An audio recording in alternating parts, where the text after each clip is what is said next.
పరిశుద్ధ గ్రంథమైన బైబిల్ నుంచి దేవుని యొక్క వాక్యాన్ని ధ్యానం చేద్దాం. మార్క్స్ వార్త 10వ అధ్యాయము 25వ వచనాన్ని ధ్యానం చేద్దాం.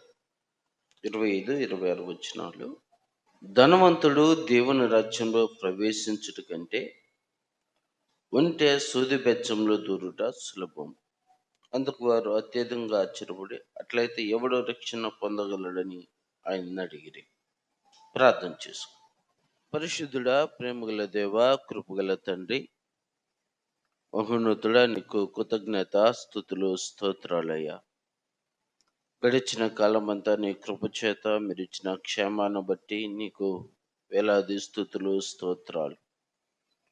నీ గ్రంథమందలి ఆశ్చర్యకరమైన, దీవెనకరమైన, హెచ్చరికకరమైన నీ మాటలను ధ్యానం చేయబోతూ ఉండగా మీరే మా అందరితో మాట్లాడమని, మా ఆత్మీయ జీవితాలు ఇంకొను బలపరిచి ముందుకు నడిపించమని యేసునామంలో ప్రార్థించి అడిగి వేడుకుంటున్నాము తండ్రి, ఆమేన్. యేసు ప్రభువారు ఇక్కడ ఒక మాటను తెలియజేస్తూ ఉంటున్నాడు. ఆయన తెలియజేస్తున్న మాట మనం గమనించినప్పుడు, ధనవంతుడు దేవుని రాజ్యంలో ప్రవేశించుట కంటే ఒంటె సూది బెచ్చంలో దూరుట సులభము అనే ఒక స్టేట్మెంట్ని ఆయన ఇస్తూ ఉంటున్నాడు. ఈ యొక్క వాక్యము మనకు అందరికీ తెలుసు. అనేక సార్లు మనము ఈ యొక్క వాక్యముల గురించి విన్నాము, ధ్యానించి ఉన్నాం. అయితే మరొకసారి దీని గురించి మనం ఆలోచన చేసినప్పుడు,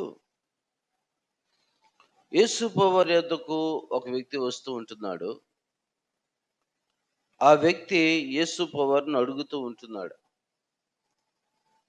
ఆయన ఏమని అడుగుతూ ఉన్నాడంటే, ఆయన బయలుదేరి మార్గమున పోవచ్చుండగా ఒకడు పరిగెత్తుకుని వచ్చి ఆయన ఎదుట మోకాళ్ళుని, సద్బోధకుడా, నిత్య జీవమునకు వారసునుడుకు నేనేమి చేయగలనని ఆయన అడిగాను అని రాయబడి ఉంటుంది. అదేవిధంగా లోకస్వార్త 18వ అధ్యాయము 18వ వచనంలో మనం గమనించినప్పుడు, ఒక అధికారి ఆయనను చూచి, సద్బోధకుడా, నిత్య జీవమునకు వారసుడుకు నేనేమి చేయవలని ఆయనను అడిగాను అని రాయబడి ఉంది. ఒక వ్యక్తి, ఒక అధికారి అయిన వ్యక్తి యేసు ప్రభువారి దగ్గరకు వస్తూ ఉంటున్నాడు. ఆ యేసు ప్రభువారి దగ్గరకు వచ్చి ఆయన మోకాళ్ళ మీద కూర్చుంటున్నాడు. ఎవరు? ఒక అధికారి యేసు ప్రభువారి ఎదుట మోకాళ్ళ మీద ఉండి, సద్బోధకుడా, నేను దేవుని యొక్క రాజ్యాన్ని స్వతంత్రించుకోవాలంటే, ఆ నిత్యరాజ్యానికి నేను ప్రవేశించాలి అని అంటే నేనేమి చెయ్యాలి అని అడుగుతూ ఉంటున్నాడు. ఆయనకు ధర్మశాస్త్రం గురించి తెలియదా అంటే, ఆయనకు ధర్మశాస్త్రం గురించి తెలుసు. యేసు ప్రభువారు ఏం చెప్తూ ఉంటున్నాడు? నరహత్య చేయవద్దు, వ్యభిచరింపవద్దు, దొంగిలవద్దు, అబద్ధ సాక్ష్యం పలకవద్దు, మోసపుచ్చవద్దు, నీ తల్లిదండ్రులను సన్మానింపమన్న ఆజ్ఞలు నీకు తెలియను కదా అని అతనితో చెప్పెను. ఆ వ్యక్తికి ఏం తెలుసు అంటే, ధర్మశాస్త్రం గురించి తెలుసు. నీకు తెలుసు కదా ఇవన్నీ అని అడుగుతూ ఉంటే, ఆ వ్యక్తి మరలా సమాధానము ఏం చెప్తూ ఉన్నాడు మనం గమనించినప్పుడు, అందుకు అతడు, బోధకుడా, బాల్యం నుండి ఇవన్నీ అనుసరించుచునే యుంటినని చెప్పెను. తన బాల్య దినములన్నీ కూడా ఇవేం చేస్తానంటే, చిన్నతనము నుంచే మనం సండే స్కూల్ వెళ్ళిన తర్వాత మొట్టమొదటి నేర్పించేది ఏంది? ఆదికాండం మొదటి అధ్యాయం నేర్పిస్తారు. తర్వాత ఏమి నేర్పిస్తారు? 10 ఆజ్ఞలు నేర్పిస్తాడు. మనము నిద్రలో కూడా లేచి చెప్పగలిగేది ఏమిటి అంటే, 10 ఆజ్ఞలను మనం ఏం చేయగలము? అప్పచెప్పగలం. అవునా కదా? ప్రతి ఒక్కరికి ఏమొచ్చు? 10 ఆజ్ఞలు వచ్చు. మొట్టమొదటిగా ఆదియందు దేవుడు భూమిని ఆకాశం సృష్టించిందని ఆదికాండం మొదటి అధ్యాయం మొదటి వచనం ఏ విధంగా గుర్తుంటుందో, అదేవిధంగా మోషే ద్వారా దేవుడిచ్చిన పదాజ్ఞలు కూడా మనకు బాగా గుర్తుంటాయి. అదేవిధంగా లోకాసువార్త 3వ అధ్యాయం 16వ వచనం దేవుడు లోకమును ఎంతో ప్రేమించును అనే ఇవి కంఠపదంగా మనము చెప్పగలిగిన వాక్యాలు. ఈ యొక్క అధికారి కూడా యేసు ప్రభువారి దగ్గరకు వస్తూ ఉంటున్నాడు. చిన్నతనం నుంచే దేవుని యొక్క సన్నిధిని ఎరిగిన వ్యక్తిగా ఉంటున్నాడు. శాస్త్రులు, ధర్మోపదేశకులు వారి యొక్క మాటలు వింటూ ఆ యొక్క మార్గంలో నడుస్తున్న వ్యక్తిగా ఉంటూ ఉన్నాడు. అయినా కూడా తన హృదయంలో చిన్న అనుమానం అనేది ఉంటా ఉంది. ఏమంటా ఉంది? చిన్న అనుమానం ఉంటా ఉంది. బాల్యం నుండే ఆయన ఎలా ఉన్నాడు? ఎలాంటి అలవాట్లు కలిగి ఉన్నాడు? ఎలాంటి వాటిని పాటిస్తూ ఉన్నాడు అని మనం గమనించినప్పుడు, బాల్యం నుండి తను అబద్ధాలు ఆడటం లేదు, నరహత్య చేయటం లేదు, వ్యభిచరింపడలేదు, దొంగిల్లట్లేదు, అబద్ధ సాక్ష్యం పలకట్లేదు, ఎవరిని మోసం చేయటం లేదు, తల్లిదండ్రులను సన్మానించే మంచి అనుభవాలు కలిగిన వ్యక్తిగా ఉంటూ ఉన్నాడు. అయినప్పటికీ కూడా తనేం అడుగుతున్నాడు? నిత్య రాజ్యానికి పోవటానికి ఇంకా నేనేమి చెయ్యాలి? ఎన్ని చేస్తే సరిపోదా? ఇంకా ఏమి చెయ్యాలి?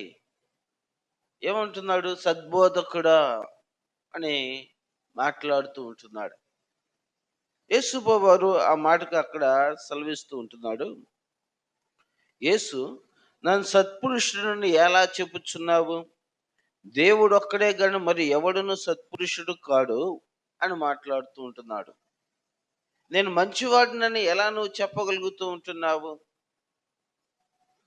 శాస్త్రులను, పరిశీలనను వాళ్ళు చూచినప్పుడు వాళ్ళ యొక్క ప్రవర్తన, వాళ్ళ యొక్క సువార్త అనగా దేవుని యొక్క వాక్యమును ప్రకటించే వారుగా ఉంటున్నారు కానీ పాటించేవారుగా ఎవరో కానరావటం లేదు.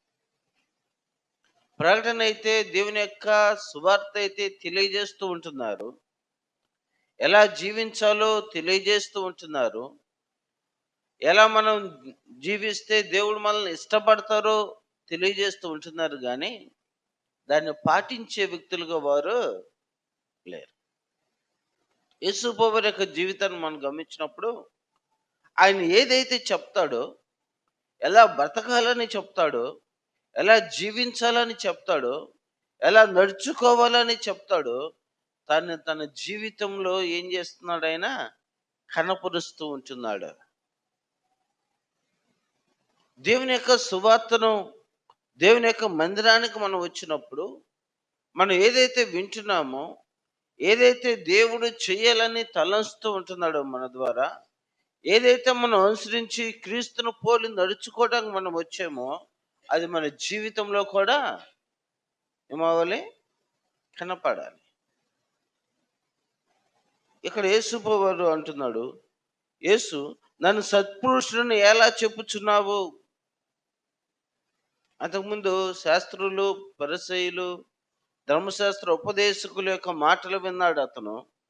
బాల్యం నుంచే వాళ్ళు చెప్పిన మాటలు అన్నీ కూడా పాటిస్తూ ఉన్నప్పటికీ యేసు ప్రభువు దగ్గరకు వచ్చి ఏం చేస్తానంటే మోకాళ్ళ మీద కూర్చొని ఆ యొక్క అధికారి, నేను నిత్య రాజ్యమునకు ప్రవేశించాలంటే నేనేమి చేయాలి? తనకు ఒక అనుమానం కలుగుతూ ఉంటుంది. ఇంకా నేనేమైనా చెయ్యాలేమో, ఇంకా నేనేదైనా పాటించాలేమో, ఇంకా ఏదైనా దేవునికి నాకు అడ్డుగా ఇంకేమైనా ఉన్నదేమో అని ఆలోచన చేస్తూ ఉంటున్నాడు. ఇక్కడ మనం గమనించిన మనము సహజంగా దేవుని సముఖానికి వస్తున్న మన అందరి యొక్క జీవితంలో కూడా నేను నిత్యరాజ్యానికి వెళ్ళాలంటే నేనేమి చేయాలి అని ఇంకా ఆలోచన ఇంకెవరికైనా ఉందా? దొంగతనాలు మనం చేయము. దేవుని భయం ఎరిగిన వ్యక్తి ఎవరు కూడా ఏం చేయరు? దేవుని సముఖానికి వస్తున్న వాళ్ళు ఏం చేయరు? ఏం చేయరు? దొంగతనాలు చేయరు. దేవుడు ఒప్పుకోడు.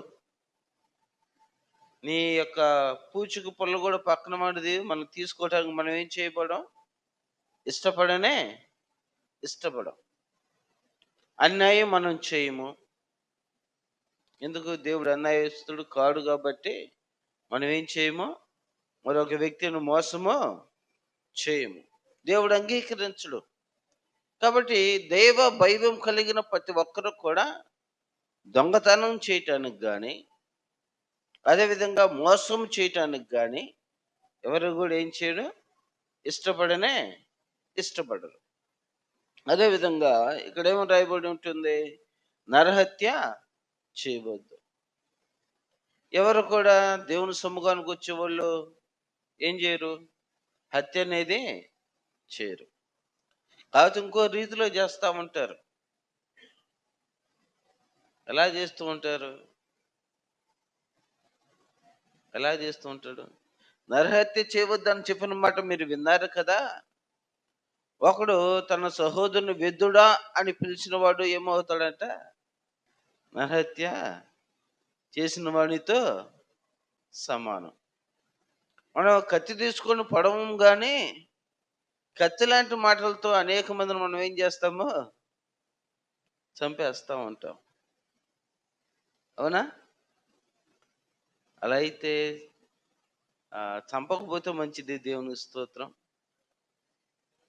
అయితే ప్రభునందు ప్రియ దేవుని బిడ్డలారా, అనగా ఒక వ్యక్తిని మనం చంపడానికి మనం ఇష్టపడము, దొంగిలించడానికి మనం ఇష్టపడము, ఒక వ్యక్తిని మోసం చేయడానికి మనము ఇష్టపడము, అదేవిధంగా అబద్ధ సాక్ష్యము పలకటానికి కూడా మనము ఇష్టపడము.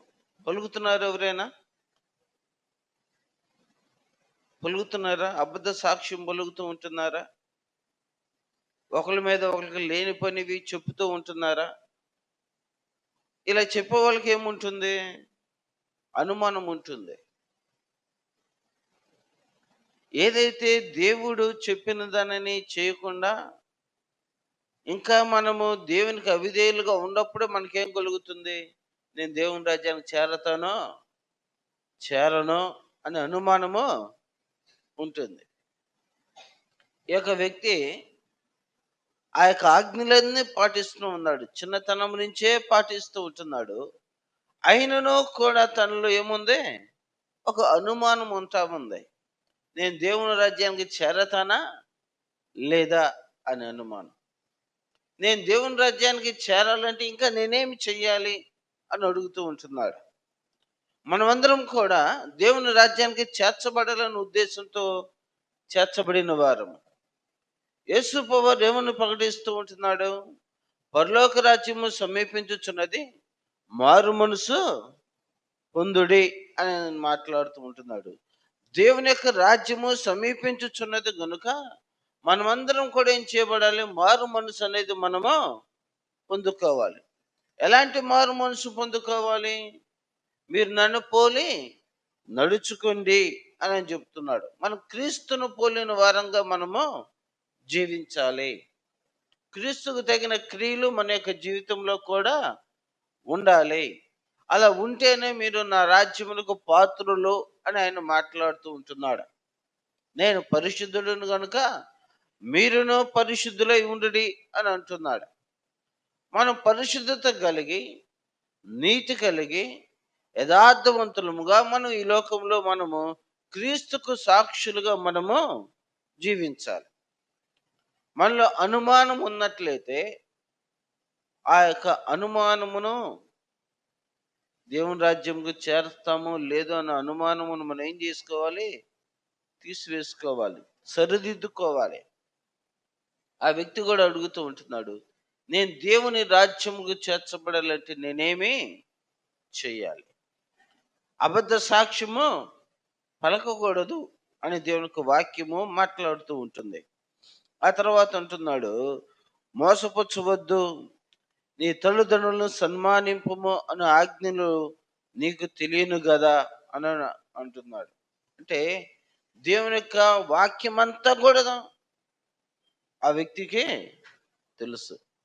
ఇక్కడ ఎవరికి తెలియదు దేవుని యొక్క వాక్యము? మనకందరికి దేవుని యొక్క వాక్యము తెలుసు. తెలీదా? ఇప్పుడు మీలో అనుమానం ఉందా? నేను దేవుని రాజ్యానికి వెళ్తాను అనే వాళ్ళు చేతులు ఎత్తండి. కింద అనుమానం ఉందా? ఎందుకని చేయట్లేదు? అంటే మీకు అనుమానం ఉంది. దేవుని వాక్యం తెలుసు, దేవుని సముఖానికి వస్తూ ఉంటున్నారు, వాక్యాన్ని వింటూ ఉంటున్నారు, ఆజ్ఞలన్నీ చిన్నతనం నుంచే హృదయంలో బాగా రాసుకున్నారు, వాటిని పాటిస్తూ ఉంటున్నారు. అయినా కూడా మీలో ఏముంది? ధైర్యంగా చేయలేకపోతున్నారే. అనుమానము ఉంది. అదే అనుమానం ఆ దినము నా వ్యక్తికి కూడా ఉంది. అంత పాటిస్తున్నప్పటికీ కూడా అనుమానం ఉంది. మనం దేవుని సముఖానికి వస్తున్నప్పటికీ కూడా ఇప్పుడు ఆయన రాజ్యము, ఆయన యొక్క రాకడ వచ్చిందనుకోండి, నేను ఎత్తబడతాను, ఎత్తబడే గుంపులో నేను ఉంటాను అనే ధైర్యంగా చెయ్యెత్తి రూఢిగా చెప్పలేనంత భక్తి మంది. అంతేనా?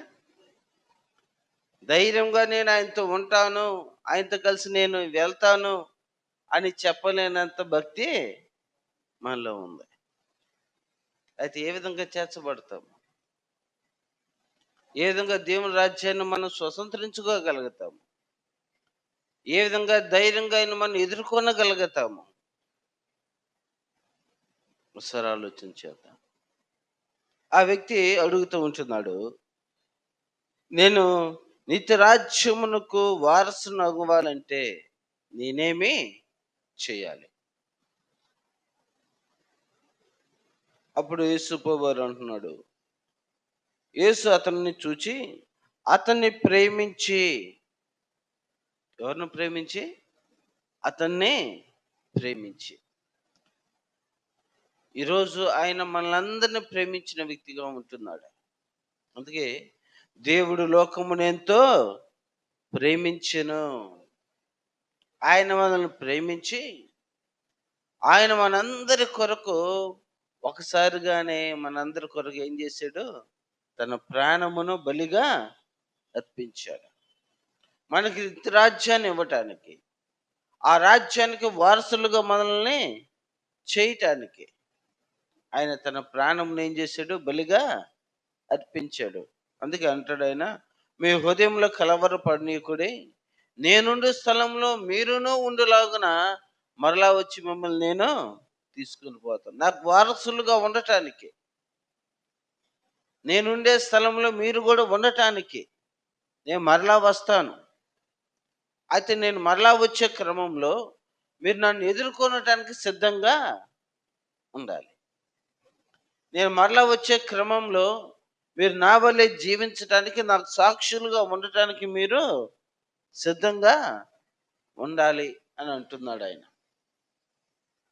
అయితే ఆ తర్వాత మాట మనం గమనించినప్పుడు, యేసు అతను చూచి అతన్ని ప్రేమించి, నీకొకటి కుదువుగా నున్నది, నువ్వు వెళ్ళి నీ కలిగినవన్నీ అమ్మి బేదలకు ఇమ్ము అని అంటున్నాడు. ఏమి కొదువుగా ఉందంట? ఒకటి కొదువుగా ఉన్నది. యేసు అతన్ని ప్రేమించి అని రాయబడి ఉంటుంది. మొట్టమొదటిగా పదాజ్ఞల్లో మొదటి ఆజ్ఞ ఏమిటి? పైన ఆకాశం మీదే కానీ, కింద భూమి ఎందే కానీ, భూమి కింద నీళ్ళ ఎందే కానీ ఉండి ఏ రూపంలోనూ విగ్రహం నువ్వు చేసుకొనకూడదు, వాటికి సాగిలపడి నమస్కారము చేయకూడదు. రెండో ఆజ్ఞ, నిన్ను వలె నీ పొరుగు వారిని ఏం చేయాలి? ప్రేమించాలి. ఏం చేయాలి? నిన్ను వలె నీ పొరుగు వారిని ప్రేమించాలి. యేసు ప్రభువారు మనల్ని ప్రేమించాడు. ఆయన మనల్ని ప్రేమించి మనందరి దోషములు ఆయన మీద వేసుకున్నాడు.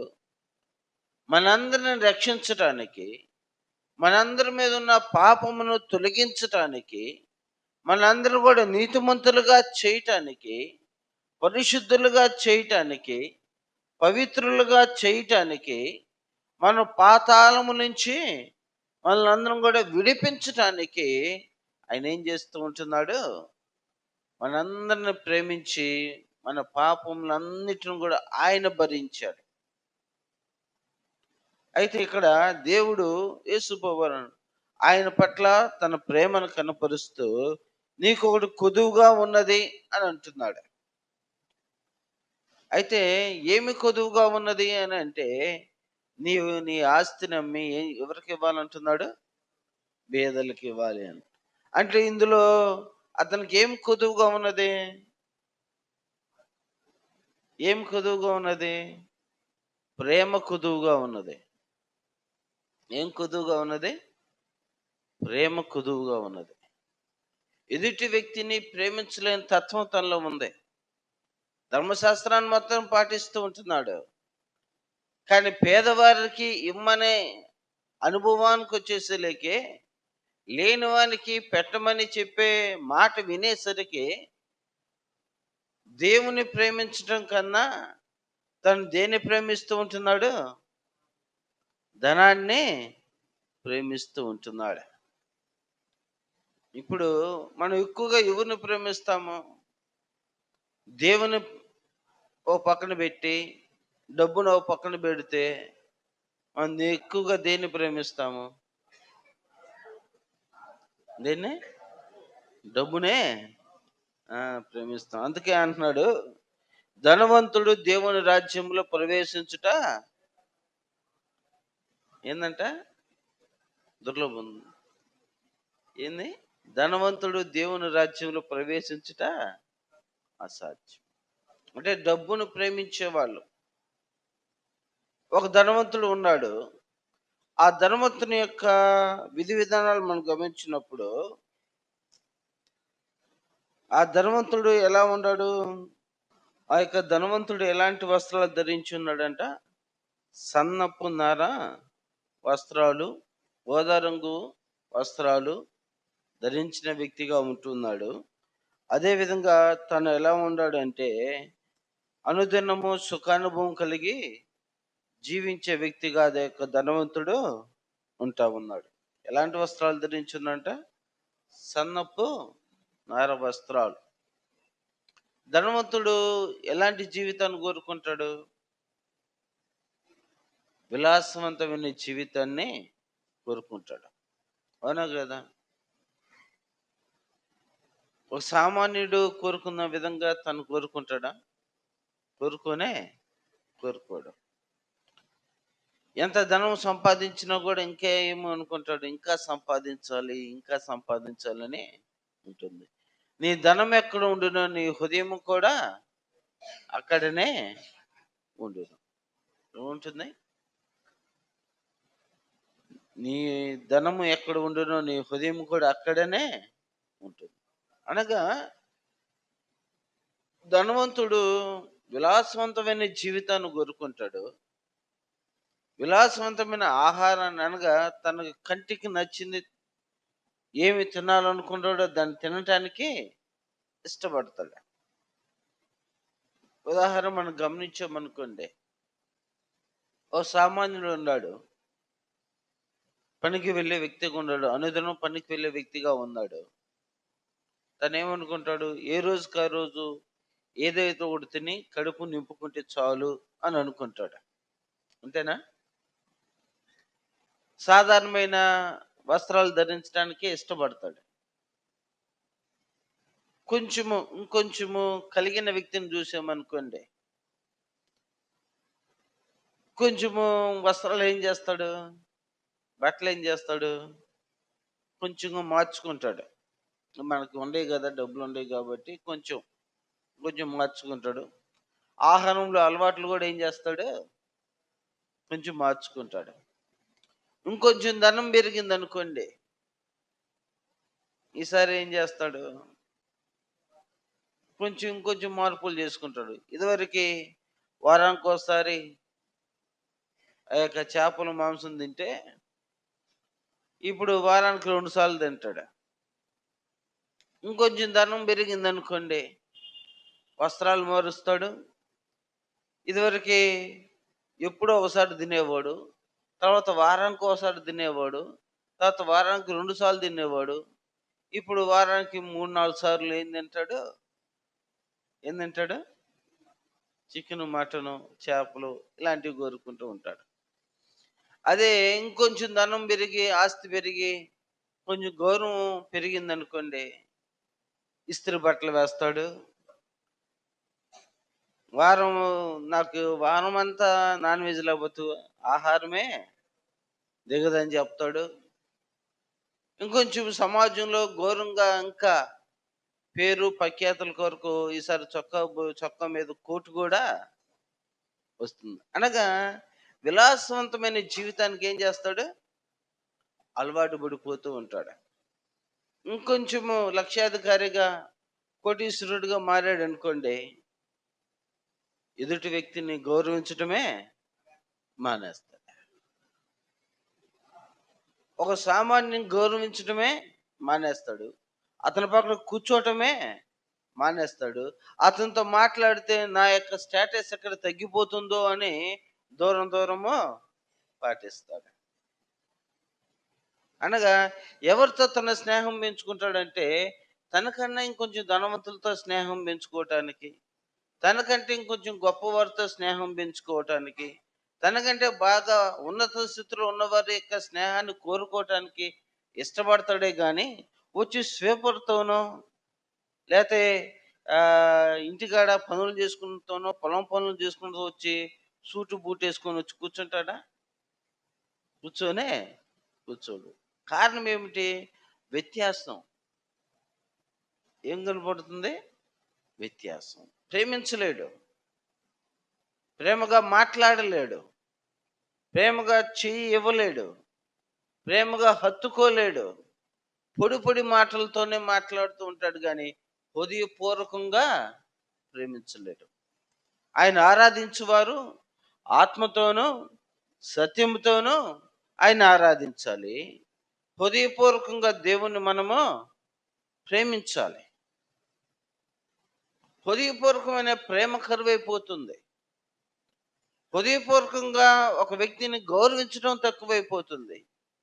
పొడి పొడి మాటలతోనే మనం ప్రేమించే వ్యక్తులుగా ఉంటాం గానీ, హృదయపూర్వకంగా మనం ఏం చేయలేమో ప్రేమించలేం. దేవుడు ఆ వ్యక్తిని ప్రేమించాడు. ఎలా ప్రేమించాడు? దేవుడు మనల్ని ఎలా ప్రేమించాడు? హృదయపూర్వకంగా ప్రేమించాడు. ఎలా ప్రేమించాడంటే, ఆయన ఎలాంటి స్థితిలో ఉన్నవాడు అనంటే, ఆకాశమైన సింహాసనము గాను, భూమి అయిన పాదపీఠం గాను ఉన్న అత్యున్నతమైన, మహాప్రశస్తమైన స్థలములో నివసించే ఆయన నిన్ను నన్ను ప్రేమించి దాసునిగా దిగివచ్చాడు. ఎంత తను రిక్తునిగా మార్చుకున్నాడు. ఒక సామాన్యమైన వ్యక్తి వలె ఈ ప్రపంచానికి సృష్టికర్త అయిన దేవుడు, ఈ భూమండలానికి సృష్టికర్త అయిన దేవుడు ఎంతగా తగ్గించుకున్నాడంటే, ఆయన పేదవాడిగా, ఏమీ లేనివాడిగా వచ్చి ఒక పశువుల పాకలు ఆయన జన్మించాడు. అంత స్థితిని తగ్గించుకున్నాడు. ఎవరిని ప్రేమించి? మనల్ని ప్రేమించి. తన మాట చేత సకత్తును సృష్టించిన దేవుడు ఎంతగా తగ్గించుకొని మనల్ని ప్రేమించాడు అనంటే, తన సమస్త వైభవాన్ని కోల్పోయాడు మన కొరకు. ఆ విధంగా ప్రేమించే తత్వం మనలో ఉండాలి. ఈ యొక్క వ్యక్తి మనం గమనించినప్పుడు, ఎప్పుడైతే నీకు ఆస్తి ఎక్కువగా ఉంది, అది బేదలకు ఇమ్మంటున్నాడు. ఎవరికి ఇమ్మంటున్నాడు? బేదలకు ఇమ్మంటున్నాడు. ఒక ఆయన ఒక దినాన యేసు ఎవరో చూడాలని ఆశపడ్డాడు. ఎవరో అని చూడాలని ఆశపడిన ఆయన యేసు ప్రభువారిని వెతుక్కుంటూ ఆయన వెళ్ళే మార్గములకు వచ్చాడు. ఆయన ఎలాంటి వ్యక్తిగా ఉన్నాడు? అన్యాయస్తుడిగా ఉన్నాడు. అక్రమంగా డబ్బులు వసూలు చేసే వ్యక్తిగా ఉంటూ ఉన్నాడు. అక్రమంగా ధనాన్ని సంపాదించుకునే వ్యక్తిగా ఉంటూ ఉన్నాడు. ఆయన ఈ లోకంలో గొప్ప వ్యక్తిగా తను ఉంటున్నాడు. ఒక ఉద్యోగస్తుడు. ఇక్కడ ఒక ఉద్యోగస్తుడు ధర్మశాస్త్రాన్ని పాటిస్తూ ఉంటున్నాడు.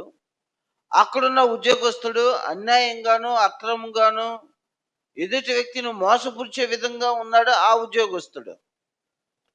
ఆ ఉద్యోగస్తుడు యేసు ఎవరో అని చూడటానికి వచ్చాడు. ఈ ఉద్యోగస్తుడు యేసు సద్బోధకుడా అని మాట్లాడుతూ ఉంటున్నాడు. ఏం మాట్లాడుతున్నాడు?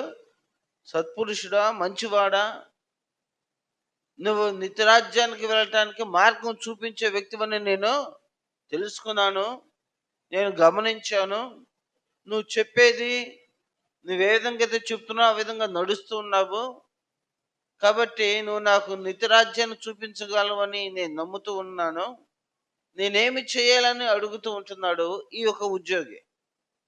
నువ్వు ధర్మశాస్త్రాన్ని పాటించు, ఇది చెయ్యయ్యా అని చెప్తూ ఉంటే అతను తన ముఖాన్ని చిన్నబుచ్చుకొని వెళ్తూ ఉంటున్నాడు. మరొక ఉద్యోగి వచ్చాడు. మరొక ఉద్యోగి యేసు ఎవరోనో చూడాలనుకుంటూ ఉన్నాడు. అన్యాయస్తుడిగా ఉన్నాడు. అక్రమంగా ధనం సంపాదించే వ్యక్తిగా ఉన్నాడు. ధనవంతుడిగా ఉంటూ ఉన్నాడు. అతను యేసు ఎవరో అని చూడాలని వచ్చి ఏమెక్కుతూ ఉన్నాడంటే మేడి చెట్టు ఎక్కుతూ ఉంటున్నాడు. ఏ చెట్టు ఎక్కుతున్నాడు? మేడి చెట్టు. ఒక ఉద్యోగి యేసు ప్రభువారి ఎదుటకు వచ్చి మోకాళ్ళ మీద కూర్చున్నాడు భక్తితో. ఎక్కడ కూర్చున్నాడు? భక్తితో కూర్చున్నాడు. భయభక్తులతో అడుగుతూ ఉంటున్నాడు. నేను నిత్యరాజ్యానికి వారసురాలంటే నేనేమి చెయ్యాలి? ఈరోజు మనందరం దేవుని యందు భయభక్తులతో ఆయన సమ్ముఖానికి వచ్చాము. దేవుని యొక్క మాటలు మనం వింటూ ఉంటున్నాము. దేవుని యొక్క రాజ్యమునకు మనం సిద్ధపడుతూ ఉంటున్నాము. ఇదిగో ఇప్పుడే అనుకూలమైన సమయము అని చెబుతూ ఉన్నాడు. నేను ఎప్పుడు వస్తానో మీకు తెలియదని చెబుతూ ఉంటున్నాడు. అయినప్పటికీ మనం సిద్ధపాటు లేక, ధైర్యము లేక, నేను దేవుణ్ణి ఎదుర్కొంటానని ధైర్యంగా చెప్పలేని పరిస్థితులు మనం ఉంటూ ఆయన సమ్ముఖంలో ఎలా ఉన్నామో కూర్చొని ఉన్నాం. ఆ వ్యక్తి ధర్మశాస్త్రం తెలియదు, అన్యాయస్తుడిగా ఉన్నాడు, అక్రమంగా ధనము సంపాదించుకునే వ్యక్తిగా ఉన్నాడు. డబ్బులు ధనవంతుడిగా ఉండి ఎక్కడికి వస్తున్నాడంటే యేసు ఎవరు అని చూడాలనుకుంటూ, ఆయన మాటలు వినాలనుకుంటూ ఆయన ఎక్కడికి వచ్చాడంట? మేడి చెట్టు ఎక్కి చూస్తూ ఉన్నాడు. అతను పొట్టివాడుగా ఉన్నాడు.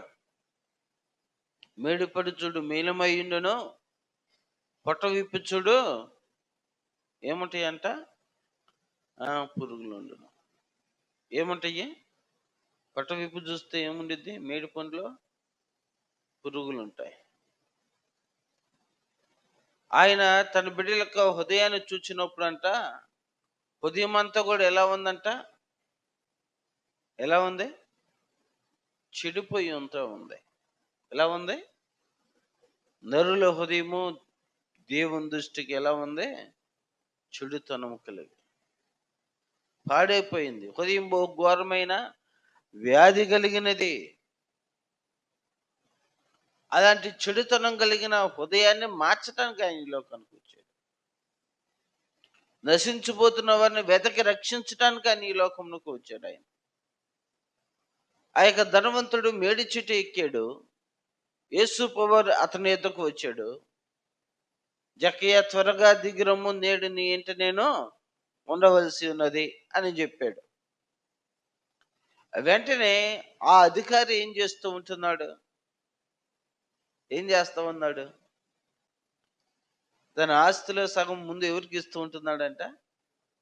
ఎవరికి ఇస్తున్నాడు? బేదలకు ఇస్తున్నాడు.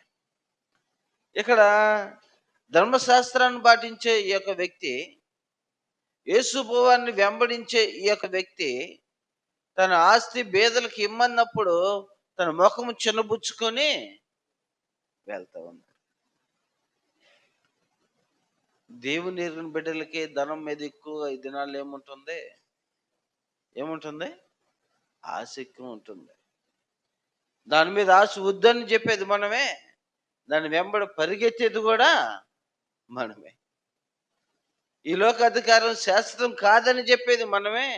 ఈ లోకంలో అధికారం కోసం వెంపర్లాడేది కూడా మనమే.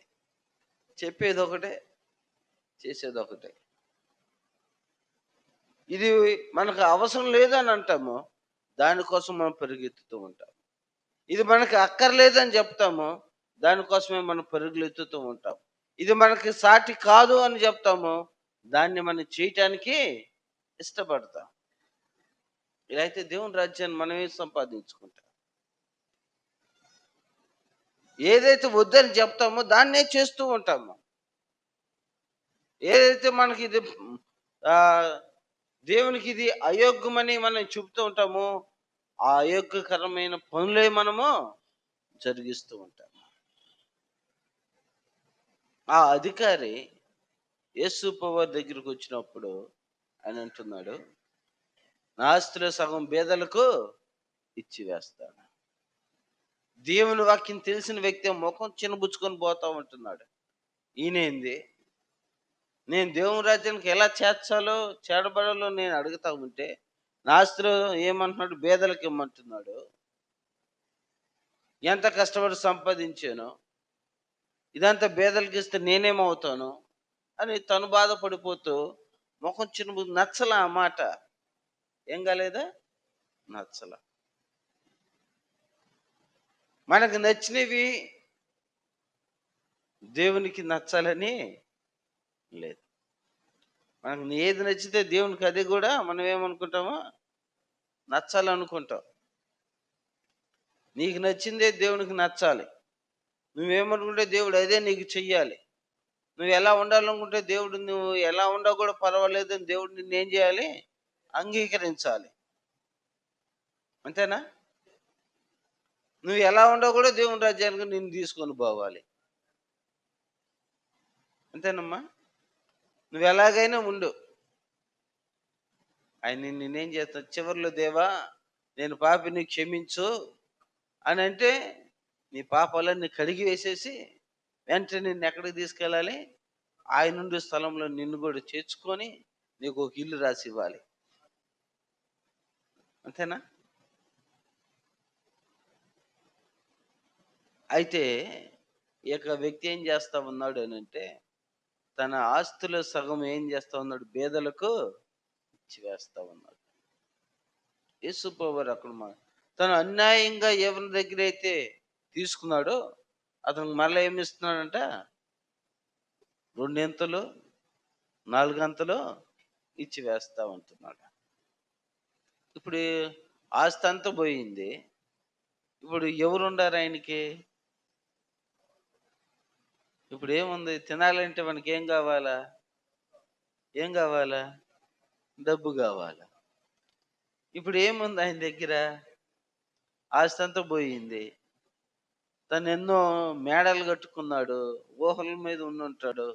ఈ ఆస్తి వాళ్ళకి నేను సంపాదించింది ఇలా ఖర్చు పెట్టాలి, ఇలా ఖర్చు పెట్టాలి, నా బిడ్డలకి ఇలా ఉంచాలి, వాళ్ళకి ఇలా ఉంచాలని ఎన్నో ఆశలతో కోరికలతో డబ్బంతా కూడా సమకూర్చుకున్నాడు. ఇప్పుడు ఆస్తి అంతా పోయింది. ఇప్పుడు ఎట్లా? నువ్వు ఎందుకోసం కష్టపడుతున్నావయ్యా అంటే ఏం చెప్తాము? ఎవరి కోసం కష్టపడుతున్నావు అంటే, నా బిడ్డల కొరకు కష్టపడుతున్నాము. ఇప్పుడు మనం ఏ ఫోన్ ఓపెన్ చేసినా కూడా ముందు నువ్వు ధనం ఎలా సంపాదించాలో ఆ చిట్కాలు చెప్పేవాళ్ళు మొదలయ్యారు. గోల్డ్ ఎలా సంపాదించాలి, ఎలా దాచిపెట్టుకోవాలి, నీ భవిష్యత్తుకు ప్రధానంగా ఏముండాలి, నువ్వు అతి త్వరలో ధనవంతుడు కావాలంటే ఏమి చెయ్యాలి, ఒకవేళ నువ్వు చచ్చిపోయావనుకోండి ఒక పాలసీ చేసుకో, ₹1,00,00,000 వచ్చిద్ది, అది నీ బిడ్డలకు ఉపయోగపడిద్ది. ఇయే కదా. అంటే నువ్వు లేకపోయినా పర్వాలేదు, డబ్బుంటే చాలు అన్న విధంగా ప్రపంచాన్ని సాతాను ఏం చేస్తా ఉంది, పులుపులుపుతూ ఉంటుంది. నువ్వు లేకపోయినా పర్వాలా, నువ్వు లేకపోయినా పర్వాలా, నువ్వు చచ్చిపోయినా పర్వాలా, నువ్వు పిల్లల కోసం ఏం చేయాలి, ఒక పాలసీ తయారు చేసి పెట్టుకో. ఆ పాలసీ వల్ల వాళ్ళు బతికిపోతారు. ఆ డబ్బు వాళ్ళకి నువ్వు సమకూర్చినట్టుగా ఉండిద్ది అని ఏం చేస్తా ఉండిద్ది, ఫోను ఓపెన్ చేస్తే ఇవన్నీ కూడా మనకు కానొస్తా ఉంటాయి. అనగా మనిషి యొక్క మనసును దేని మీదకి మళ్ళిస్తూ ఉంటుంది? ధనం మీదకి, డబ్బు మీదకి ఆశను. డబ్బు ఎలా సంపాదించాలి? ఎలా త్వరగా మనం కోటీశ్వరులవ్వాలి? ఎలా మనం తొందరగా ఈ లోకంలో గొప్పవాళ్ళుగా ఉండాలి? ఎలా మన జీవితాన్ని ఇంకా అద్భుతకరంగా మార్చుకోవాలి? అనే ఆలోచన మీదకే తీసుకొని వెళ్తున్నాడు గానీ, దైవ చింతన, దేవుని భయం మీదకి ఏమాత్రం కూడా మన ఆలోచన గూడా ఎక్కడుండిద్ది? ఎలా సంపాదించుకుంటే, ఏ విధంగా సమకూర్చుకుంటే, మన బిడ్డలు, మనం ఎలా బతుకుతాము అని దాని మీదే మనకు దృష్టంతా కూడా నిలిపివేస్తూ ఉంటుంది. ప్రభునందు ప్రియ దేవుని బిడ్డలారా, ఈ యొక్క జక్కయ్య యొక్క జీవితాన్ని మనం గమనించినప్పుడు, ఈ జక్కయ్య ఉద్యోగస్తుడుగా ఉన్నాడు. వెంటనే తన ఆస్తిలో సగభాగం పేదలకు ఇచ్చి వేస్తా ఉన్నాడు. ఎవరి దగ్గరైతే అన్యాయంగా సంపాదించాడో దానికి రెండింతలు, నాలుగింతలు ఇచ్చి వేస్తా ఉన్నాడు. అప్పుడు యేసు ప్రభువారు ఒక మాట అంటున్నాడు. ఇతనును అబ్రహాము కుమారుడే. ఎవరు కుమారుడంట? అబ్రహాము కుమారుడు. అబ్రహాం కుమారుడుగా మార్చబడ్డాడు. అబ్రహాము ఏ విధంగా తన కుమారుడుగా మార్చబడ్డాడో మనం గమనించినప్పుడు, హెబ్రీయులకు రాసిన పత్రికలో ఒక మాట అక్కడ ఉంటా ఉంది. చూద్దాము. హెబ్రీయులకు రాసిన పత్రిక 11వ అధ్యాయము 10వ వచనంలో, ఏలయనగా దేవుడు దేనికి శిల్పియు నిర్మాణకుడై ఉన్నాడో పునాదులు గల ఆ పట్టణం కొరకు అబ్రహాము ఎదురు చూచుచుండెను. దేని కొరకు ఎదురు చూస్తున్నాడంట? దేవుడు దేనికి శిల్పియు నిర్మాణకుడై ఉన్నాడో పునాదులు గల ఆ పట్టణం కొరకు అబ్రహాము ఎదురు చూస్తూ ఉన్నాడు.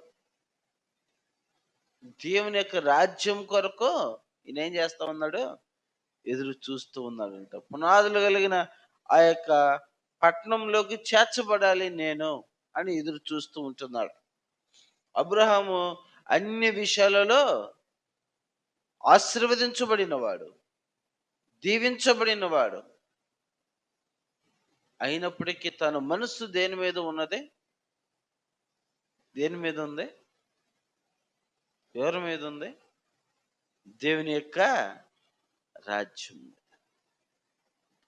ఏలైనగా దేవుడు దేనికి శిల్పి నిర్మాణకుడు ఉన్నాడు? పునాదులు గల ఆ పట్టణం కొరకు. ఈ భూమి మీద కాదు. తన ఆశ, తన కోరిక అంతా కూడా ఎలా ఉంది? దేవుని యొక్క రాజ్యమును సంపాదించుకోవడానికి, ఆ దేవునితో కలిసి తాను కూడా ఉండటానికి ఇష్టపడుతూ ఉంటున్నాడు. అదేవిధంగా మోషేను గురించి కూడా మనం అక్కడ చూచినప్పుడు మనకి 24, 26 వచనాలు కలిసే ఉంటాయి. మోషే పెద్దవాడైనప్పుడు విశ్వాసమును బట్టి ఐగుప్తు ధనము కంటే క్రీస్తు విషయమైన నింద గొప్ప భాగ్యమును ఎంచుకొని అల్పకాలము పాపభోగము అనుభవించుట కంటే దేవుని ప్రజలతో శ్రమ అనుభవించడం మేలని యోచించి ఫరో కుమార్తె యొక్క కుమారుని అనిపించుకున్నట్టుకు ఒప్పుకొనలేదు. ఏలయనగా అతడు ప్రతిఫలంగా కలగబో బహుమానమందు దృష్టి ఉంచెను. దేని మీద దృష్టి ఉంచాడంట? ఏలయనగా అతడు ప్రతిఫలంగా కలగబో బహుమానమందు దృష్టి ఉంచెను. అల్పకాలము పాపభోగము అనుభవించుట కంటే. ఇక్కడ అబ్రహాము, అక్కడ యేసుప్రభువారు జక్కయ్యకి ఏం చెప్పాడు? ఇతను అబ్రహాము కుమారుడే, నేడు ఇంటికి ఏమొచ్చింది? రక్షణ వచ్చి ఉంది. యేసుప్రభువారు చెప్పలా, ధర్మశాస్త్రం అంతా పాటించమని ఏమి చెప్పలేదు. అక్కడ ఇంకేమి చెప్పలా. కానీ అతను దిగొచ్చాడు. యేసు ప్రభువారితో మాట్లాడుతూ ఉంటున్నాడు. ఆయన గురించి తెలుసుకున్నాడు. ఆయన చూడాలనుకున్నాడు. ఆయన దగ్గరికి వచ్చినప్పుడు ఆయన ఏం చేస్తా ఉన్నాడు? ఆయన చేర్చుకున్నాడు. ఇదిగో తలుపు ఎదుట నేను తట్టుచూ ఉన్నాను. ఎవరైనాను నా స్వరము విని తలుపు తీసిన యెడల నేను వాని యొద్దకు వస్తాను. యేసు ప్రభువారి యొక్క మాట ఆ యొక్క యవనస్తుడికి చెప్పినప్పుడు, యేసు ప్రభువారు తలుపు తట్టినప్పుడు ఆ యవనస్తుడు ముఖం చిన్నబుచ్చుకొని వెళ్ళిపోయాడు. తలుపు తీయటానికి ఇష్టపడలా. ఆయన్ని ప్రేమించడానికి ఇష్టపడలా. ఆయన చెప్పినట్టుగా నడవటానికి ఇష్టపడలా. ఈయన జక్కయ్య త్వరగా దిగిరమ్ము, నేడు నీ ఇంట నేను ఉండవలసింది అనంగాల్నే ఈయన వెంటనే ఏం చేస్తా ఉన్నాడు? యేసు ప్రభువారిని చేర్చుకుంటూ ఉంటున్నాడు. యేసు ప్రభువారిని చేర్చుకోవటం అంటే ఆయన వలె జీవించటానికి ఇష్టపడినట్టు.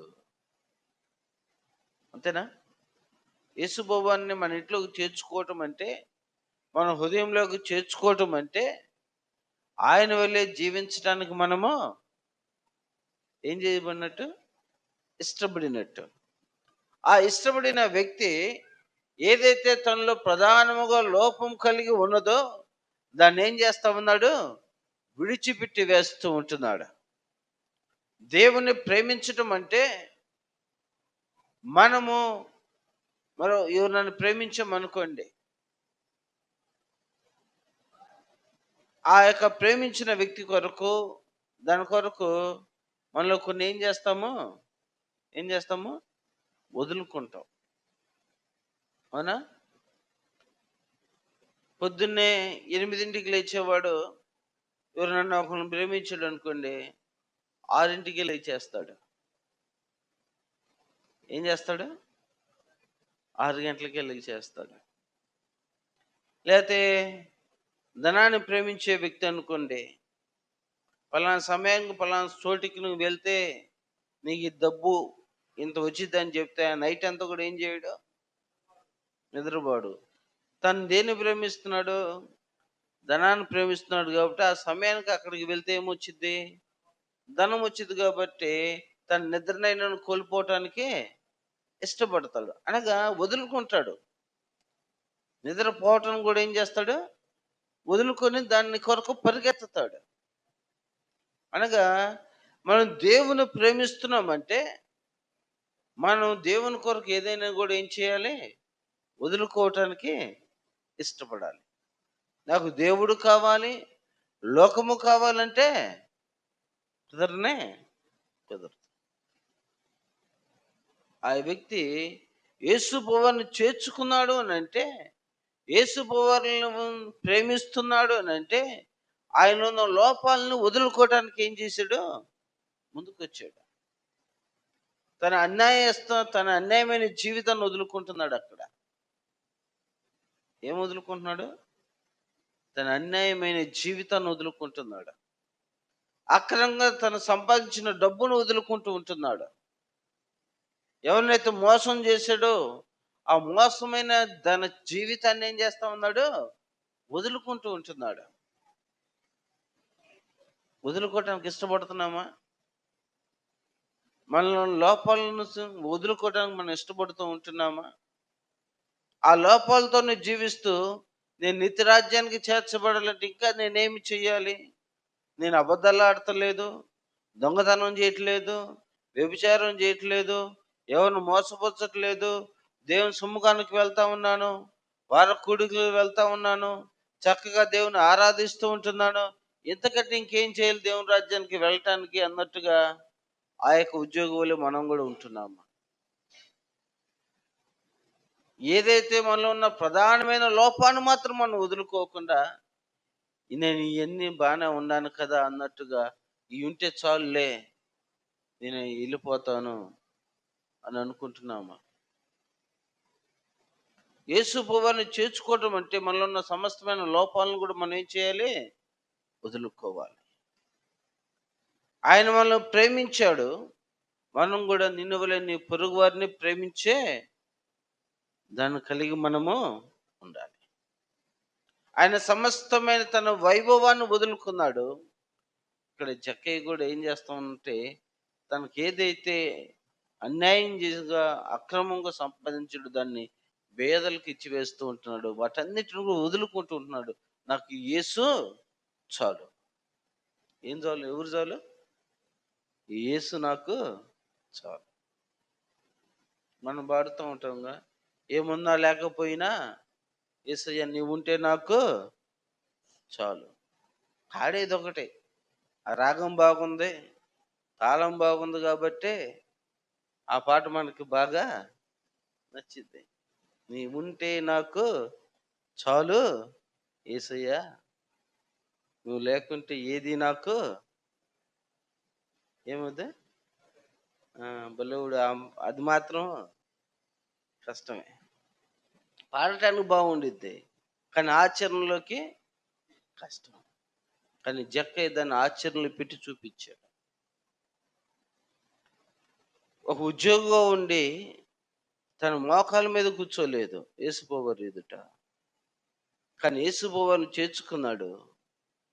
తన యొక్క తను తగ్గించుకున్నాడు. తన సమస్తమైన ధనాన్ని వదులుకున్నాడు. యేసుప్రభువారి ఎదుట గొప్ప సాక్ష్యం పొందుకుంటున్నాడు. ఇతను అబ్రహాము కుమారుడే. నేడు ఇంటికి ఏమొచ్చింది?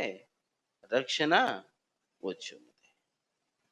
రక్షించబడి ఉన్న మనము దేవుని ఇంటిలో, దేవుని యొక్క సంఘములో చేర్చబడిన మనము మన లోపాలను వదులుకోవటానికి మనం సిద్ధపాటు కలిగి ఉన్నామా అనేది మనం ఏం చేయాలి? పరిశీలన చేసుకోవాలి. అబ్రహాము యొక్క మనసు ఎలా ఉందంటే, ఏలైనగా దేవుడు దేనికి శిల్పియు నిర్మాణకుడై ఉన్నాడు, పునాదులు గల ఆ పట్టణం కొరకు అబ్రహాము ఎదురు చూచును.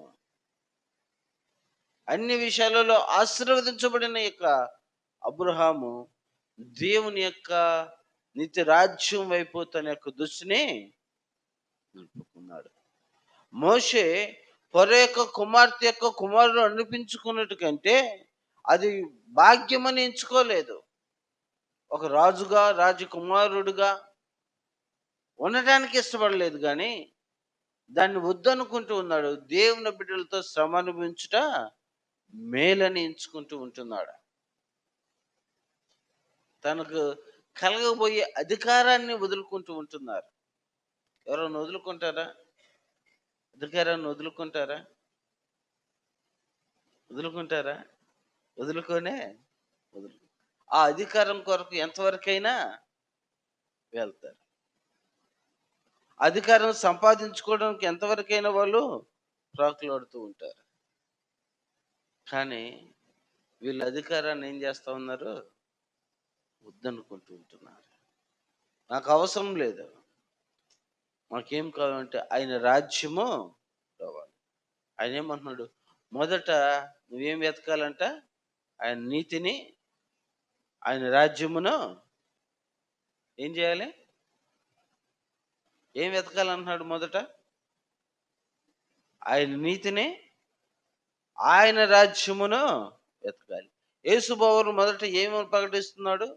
పరలోక రాజ్యము సమీపించుచున్నది, మారు మనసు పొందుడి.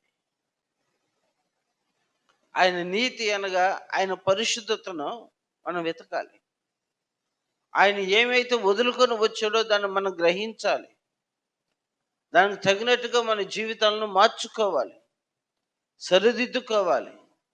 మనలో ఉన్న లోపాలను విడిచిపెట్టడానికి ఇష్టపడాలి. దేవుని సముఖానికి వస్తున్నప్పటికీ ఆ లోపాలతోనే మనం జీవించినట్లయితే మన దేవుని రాజ్యం మనం ఏం చేయలేమో? స్వతంత్రించుకోలేము. ఒక ధనవంతుడు ఏం చేస్తా ఉన్నాడు అంటే, ఆ యొక్క రాజ్యమును వదులుకొని నాకు దేవుని రాజ్యం వద్దు అనుకుంటే చిన్నబుచ్చుకొని పోయాడు. మరొక ధనవంతుడు అధికారి ఆ రాజ్యమును ఏం చేశాడు? సంపాదించుకున్నాడు. మరొక ధనవంతుడు విలాసవంతమైన తన జీవితాన్ని జీవిస్తూ మంచి వస్త్రాలతో, ప్రశస్తమైన వస్త్రాలతో, రోజు తనకిష్టమైన ఆహారాన్ని తింటూ, ఇందాక మనం అనుకున్నాం కదా, ఒక్కొక్కరికి ఎలా ఉంటుంది, ఈరోజు నాన్ వెజ్ లేకపోతే ముద్ద దిగదు. అనగా మంచిగా ఆహారము తినకపోతే తిన్నట్టుగా ఉండదు. ఒక వ్యక్తి అంటున్నాడు, నా ప్రాణమా తినుము, త్రాగుము, సుఖించుము. ఎంత తిన్నా తిరగని ఆస్తి ఏం చేస్తున్నాను, సమకూర్చుకున్నాను. కాబట్టి ఈ డబ్బు ఏం చేస్తూ ఉంటుంది, దేవుని రాజ్యాన్ని మరుగుపరుస్తూ ఉంటుంది. దేవుని రాజ్యం కంటే ఈ లోక సంబంధమైన సుఖానుభవాన్ని కోరుకుంటూ ఉంటుంది. ఈ లోకంలో గొప్పవారిగా ఉండటానికి, ఈ లోకంలో తనకు కంటికి నచ్చింది తినాలనుకున్నది, తన ఇష్టానుసారంగా ఎలా జీవించాలో తగు విధంగా జీవించడానికి ఇష్టపడుతూ ఉంటుంది. కానీ దేవుని వెంబడించడానికి మాత్రం మనసు రాదు. కారణం ఏమిటంటే, సుఖానుభవానికి కోరుకున్న అలవాటు పడిన శరీరము కష్టపడటానికి ఒప్పుకునిద్దా? ఒప్పుకునిద్దా? ఒప్పుకునిద్దమ్మా? సుఖానికి అలవాటు పడినోళ్ళు, ఇప్పుడు నేనున్నాను, బాగా నడవటమే కష్టం అయిపోయింది అనుకోండి, నేను వెళ్ళి పొలంలో పని చేయడానికి ఇష్టపడతానా? ఇష్టపడతానా? పొలంలో పార తీసుకొని పని చేయడానికి ఇష్టపడతానా? నా శరీరం ఎలా ఉంది, చెమట పడటానికి ఇష్టపడతల్లా, చెమట పట్టడానికి ఇష్టపడతల్లా. చెమట పడే చెమట పట్టే పని చేయడానికి ఇష్టపడిద్దా? శరీరం ఆల్రెడీ ఎలా ఉంది, సుఖానుభవం, కష్టపడే తత్వం ఎప్పుడో మర్చిపోయింది ఈ శరీరం. ఇంకెళ్ళి పొలంలో నాట్లేమి వేస్తాను, లేకపోతే గొట్లేమి వేస్తాను, నారుకట్టలని తీసుకెళ్ళి మోసి ఇంకేమి వేస్తాను, చేయనే చేయలేను. అనగా సుఖానుభవానికి ఈ శరీరము అలవాటు పడిపోయింది కాబట్టి కష్టానికి మాత్రం ఎంత మాత్రమో. అదే ఒక గొప్ప ధనవంతుడు తన ధనాన్నంతా వదిలేసి పేదవారి మధ్య పరిచర్య చేయటానికి, పేదవారి వలె తన వస్త్రాలు కూడా తగ్గించుకుని ఉండటానికి, పేదవాడు ఏది తింటున్నాడో అది కూడా తినటానికి ఇష్టపడతాడా? ఇష్టపడతాడా? ఇష్టపడనే ఇష్టపడడు. పేదవారి మధ్య ఉండటానికి ఇష్టపడతాడా? ఇష్టపడ్డాడు. కానీ యేసు ప్రభువారు ఇష్టపడ్డాడు. అనుదినము ఆయన దేవదూతల చేత ప్రతిగానములు చేయబడుతున్న దేవుడు. పరిశుద్ధుడు, పరిశుద్ధుడు, పరిశుద్ధుడని అనుదినము కీర్తించబడుతున్న దేవుడు. నీ కొరకు నా కొరకు ఆ యొక్క వాటన్నిటిని కూడా మురుగుపరిచి ఎక్కడికి వచ్చాడంటే పశువుల పాకలోకి వచ్చాడు. ఎంతగా తగ్గించుకున్నాడు. అసలు శ్రమ అంటే తెలియని వ్యక్తి నీ కొరకు నా కొరకు ఏం పడుతున్నాడు, శ్రమ పడుతూ ఉంటున్నాడు. మనం ఎలాంటి స్థితిలో ఉన్నప్పటికీ కూడా, అబ్రహాము ఎలా గొప్పవాడైనప్పటికీ కూడా, ధనవంతుడిగా ఉన్నప్పుడు అయినప్పటికీ కూడా, ఆ ధనము కంటే నాకు దేవుని రాజ్యమే మేలు, నాకు ఈ ధనం అవసరం లేదు. దేవుడు దేనికి శిల్పియో నిర్మాణకుడై ఉన్నాడో ఆ పట్టణం వైపు తన దృష్టి ఉంచాడు. అయితే ఈ యొక్క ధనవంతుడు ఏం చేస్తూ ఉన్నాడంటే, తన దగ్గర ఉన్న పేదవాడిని మాత్రం ఏం చేయలేదంట, లాజర్ను ప్రేమించలేకపోయాడు. ఆ లాజరు ఎలా ఉన్నాడు, అతను బల్ల మీద నుంచి పడే రొట్టె ముక్కలు తినేవాడుగా ఉన్నాడంట. అతను బల్ల మీద నుంచి పడే రొట్టె ముక్క అంటే మిగిలి ఉన్న వాటిని పారవేసినప్పుడు తినే వ్యక్తిగా తాను ఉన్నాడు. ఈరోజు మనకు ఆహారము ఉంటే, మన ప్లేట్ల ఆహారము ఏం చేస్తాము, ఎక్కువైతే ఏం చేస్తున్నాం మనం, దానిలో ఎంతో విలువైనవి ఉంటాయి, ఎంతో ఖర్చుతో కూడిన తెచ్చినవి ఉంటాయి. అయినా కూడా లెక్కలేనితనంగా మనం ఏం చేస్తామో సగం పడేస్తాం. ఏం చేస్తాము, సగము పడేస్తాం. అంటే దాని విలువ మనకు లెక్కలేదు, మనకేం లేదు, దాని మీద లెక్కలేదు. ఇప్పుడు తినేదే కదా.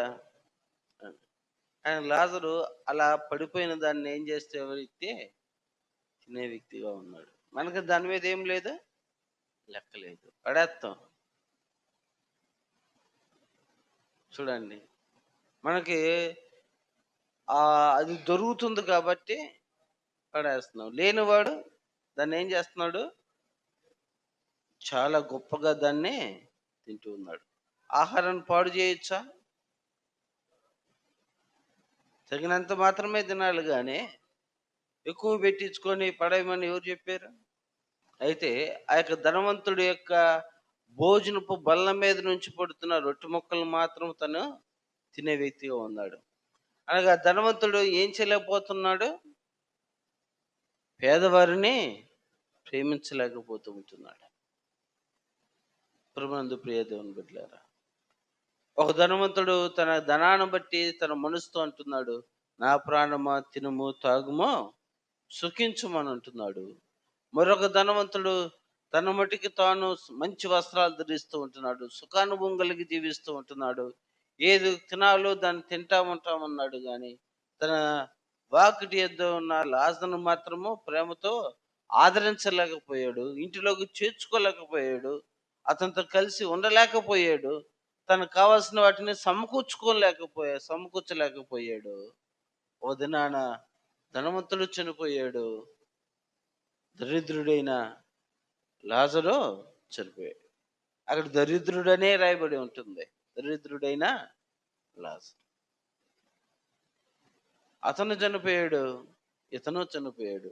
ధనవంతుడు ఎక్కడికి చేర్చబడ్డాడంట? ఏం చేస్తా ఉన్నాడు? పాతాళంలో యాతన పడుతూ ఉంటున్నాడు. కారణం ఏమిటి?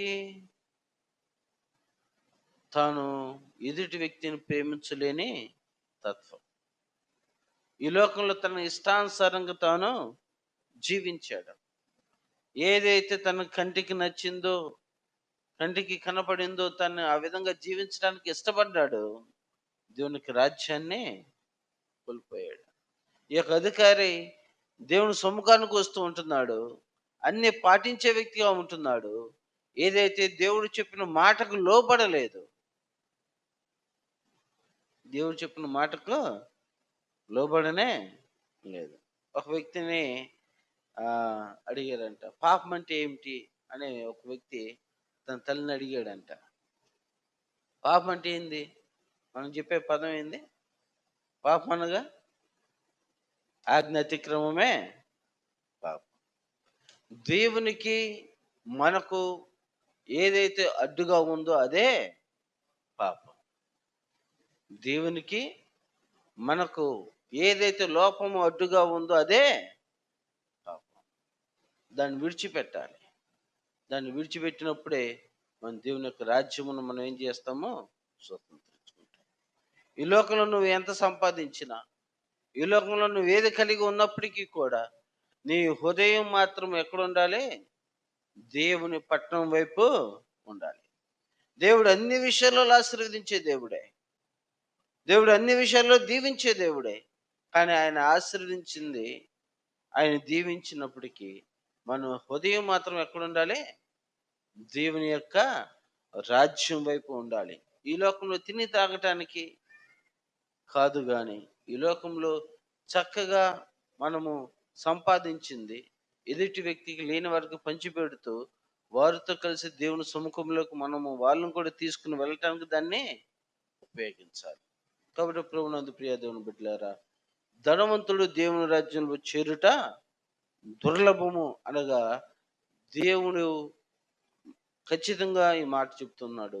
మన మనసు ఎలా ఉండాలంటే అబ్రాహము వలె ఉండాలి, మోషే వలె ఉన్నప్పుడు మన దేవుని యొక్క రాజ్యమునకు మనము స్వతంత్రం అవుతాం.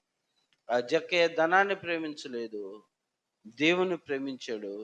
ధనము కంటే యేసేకు విలువనిచ్చాడు, యేసయ్య మాటకు విలువ ఇచ్చాడు. ఆయన తన హృదయంలో చేర్చుకున్నాడు, దేవుని రాజ్యాన్ని స్వతంత్రించుకున్నాడు. ఈరోజు మనము దేవుని యొక్క రాజ్యాన్ని స్వతంత్రించుకోవటానికి నీకు కలిగి ఉన్నది ఏదో దాన్ని వదులుకోవటానికి నువ్వు ఇష్టపడుతున్నావో లేదా అని మనం పరిశీలన చేసుకుందాం. దేవుని రాజ్యాన్ని మనము స్వతంత్రించుకుందాం. కటికృప పరిశుద్ధాత్మ దేవుడు మనకందరికి కలుగుజేనుగాక. ఆమేన్. ప్రార్థన చేసుకుందాం.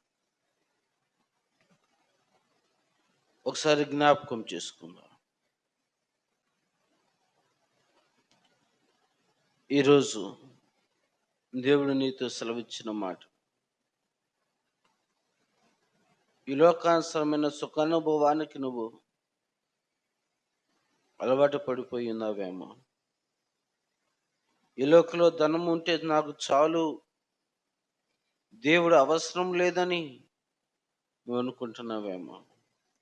ప్రియ దేవుని బిడ్డ, ఈ లోక ధనము కంటే గొప్ప ధననిధి గల యేసును చేర్చుకున్నట ప్రాముఖ్యమని గ్రహించుకొని, ఆయన మన హృదయంలోకి చేర్చుకొని, పౌలు అంటున్నాడు, ఈ లోక ధనమును అధికారమును పెంటతో తను ఎంచుకుంటూ ఉంటున్నాడు. ఈరోజు నువ్వు ఈ లోక సంబంధమైన దానిని అలా ఎంచుకున్నట్లయితే మన దేవుని రాజ్యానికి స్వతంత్రులుగా మనము చేర్చబడతాం. పరిశుద్ధుడా, ప్రేమగల దేవా, కృపగల తండ్రి, దేవా, ఇంతవరకు మీరు మాతో మాట్లాడిన ప్రతి మాటను బట్టి ప్రభా నీ కృతజ్ఞతలు. దేవా, నేను మేము వెంబడించటానికి, నీ పోలికలో జీవించటానికి, దేవా, నీకు ఆయాసకరమైన వాటిని తను మేము విడిచిపెట్టి నీ రాజ్యమునకు వారసులుగా ఉండటానికి, ఈ లోక ధనము కంటే, ఈ లోక భాగ్యము కంటే, ఈ లోకంలో సిరి సంపదల కంటే ఈ రాజ్యము మాకు మేలని మేము ఎంచుకొని, ఈ భూమి మీద ఆశ పెట్టుకున్నట్టు కంటే నీ నిత్య రాజ్యం మీద ఆశ పెట్టుకుని ఎదురు చూచే కృపను మీరు మాకు దయచేయమని, చేరువచ్చిన బిడ్డలను దీవించి ఆశీర్వదించమని, ఈ వారకాలంలో జరుగు ప్రతి ఒక్క కూడికను విజయకరంగా జరిగించమని, ప్రతి ఒక్కరికి మంచి ఆరోగ్యమును ఆయుష్కాలమును మీరు దయచేయమని యేసుక్రీస్తు నామములో ప్రార్థించి అడిగి పొందుకొని ఉంటున్నాము తండ్రి. ఆమేన్.